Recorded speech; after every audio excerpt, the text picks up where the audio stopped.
Om Swastiastu, Assalamualaikum warahmatullahi wabarakatuh, salam sejahtera, nama budaya, Shalom, salam kebajikan. Pada kesempatan kali ini saya akan menyampaikan koneksi antar materi modul 3.2. Modul 3.2 yaitu, Pemimpin dalam Pengelolaan Sumber Daya. Sebelumnya izinkan saya memperkenalkan diri. Nama saya Iko Mangpartayasa, SST, PAR, calon guru penggerak Angkatan 10 Kabupaten Buleleng. Saya saat ini bertugas di SMA Negeri 1 Banjar.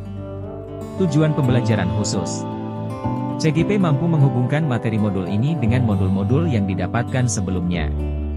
Daftar pertanyaan. 1. Buatlah kesimpulan tentang apa yang dimaksud dengan pemimpin pembelajaran dalam pengelolaan sumber daya, dan bagaimana Anda bisa mengimplementasikannya di dalam kelas, sekolah, dan masyarakat sekitar sekolah. 2. Jelaskan dan berikan contoh bagaimana hubungan pengelolaan sumber daya yang tepat akan membantu proses pembelajaran murid menjadi lebih berkualitas. 3. Berikan beberapa contoh bagaimana materi ini juga berhubungan dengan modul lainnya yang Anda dapatkan sebelumnya selama mengikuti pendidikan guru penggerak. 4. Ceritakan pula bagaimana hubungan antara sebelum dan sesudah Anda mengikuti modul ini, serta pemikiran apa yang sudah berubah di diri Anda setelah Anda mengikuti proses pembelajaran dalam modul ini. Kesimpulan untuk pertanyaan nomor 1. Sekolah sebagai bagian dari ekosistem yang di dalamnya terdapat interaksi unsur biotik, unsur hidup, dan abiotik, unsur mati, untuk menciptakan hubungan aman, nyaman, harmonis.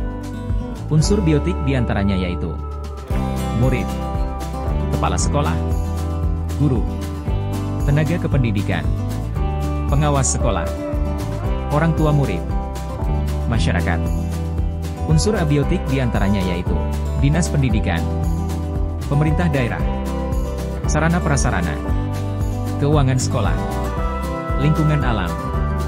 Seorang pemimpin dalam mengelola sumber daya juga harus memperhatikan hal berikut, pendekatan berbasis masalah, yaitu fokus pada masalah, fokus pada kekurangan, fokus mencari bantuan atau sponsor dari institusi lain, merancang program untuk menyelesaikan masalah, mengatur kelompok yang dapat melaksanakan proyek.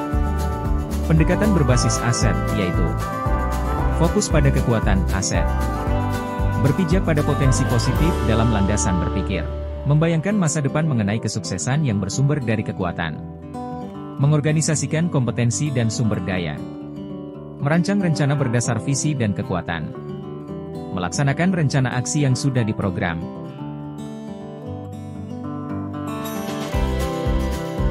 Pemimpin pembelajaran dalam pengelolaan sumber daya adalah pemimpin yang menerapkan pendekatan berbasis kekuatan atau aset, dengan memanfaatkan sumber daya yang ada di sekitarnya untuk mengoptimalkan potensi yang dimiliki guna mendukung kegiatan pembelajaran.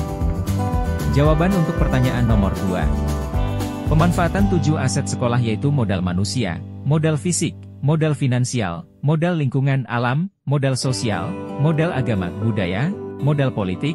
Jika dikelola dengan baik pasti sangat membantu mencapai pembelajaran yang berkualitas. Contoh, modal manusia. Kepala sekolah memberikan dukungan motivasi ke tenaga pendidikan dan guru menerapkan pembelajaran inovatif, kreatif dan berpihak pada murid, memberikan ruang berkembang, sesuai kodrat alam dan zaman. Modal fisik.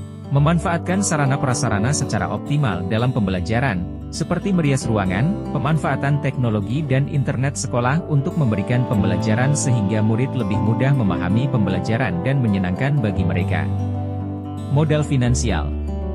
Memanfaatkan dana BOS secara optimal untuk menunjang proses pembelajaran lebih berkualitas. Modal agama budaya. Membiasakan murid menerapkan salam sopan santun dan berdoa sebelum pembelajaran. Modal lingkungan alam. Memanfaatkan lingkungan alam sebagai sumber pembelajaran kontekstual, memanfaatkan kelas untuk memasang hiasan kelas atau untuk memajang buku yang diperlukan. Modal sosial. Memanfaatkan norma dan aturan dalam menerapkan tata tertib, keyakinan kelas, sekolah, memiliki kesadaran diri atau sosial untuk dapat menerapkan disiplin positif di kelas sehingga tercipta suasana kondusif. Modal politik. Kebijakan kepala sekolah dalam mendukung pembelajaran yang berpihak pada murid. Jawaban untuk pertanyaan nomor 3. Hubungan modul 3.2 dengan modul 1. Modul 1.1. Guru sebagai pemimpin pembelajaran dengan menuntun segala kodrat pada anak dengan mengembangkan segala potensi yang dimilikinya berdasarkan pada kekuatan, aset yang dimiliki. Modul 1.2. Guru sebagai pemimpin pembelajaran dapat menerapkan nilai dan peran guru penggerak dalam setiap pembelajaran untuk mendukung pembelajaran berpihak pada murid. Modul 1.3. Guru sebagai pemimpin pembelajaran memiliki visi ke depan untuk melakukan perubahan yang lebih baik dengan berpikir berbasis kekuatan, aset yang dimiliki. Modul 1.4. Guru sebagai pemimpin pembelajaran perlu menerapkan budaya positif untuk menumbuhkan budi pekerti anak sebagai aset dalam modal budaya, agama. Hubungan modul 3.2 dengan modul 2. Modul 2.1. Guru dapat menerapkan pembelajaran berdiferensiasi sesuai kebutuhan belajar murid sehingga bisa mengembangkan aset berupa siswa secara maksimal. Modul 2.2.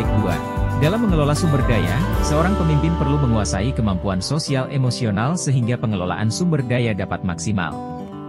Modul 2.3. Pemimpin harus bisa mengelola sumber daya dengan menerapkan teknik coaching sehingga bisa mendapat solusi dari semua pihak terkait.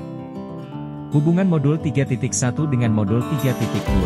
Dalam mengelola sumber daya, seorang pemimpin harus mampu mengambil keputusan yang memihak pada murid sesuai fakta di lapangan dengan memakai pertimbangan 3 prinsip dilema etika, 4 paradigma dilema etika, 9 langkah penyelesaian kasus, serta mempertimbangkan nilai-nilai kebajikan universal.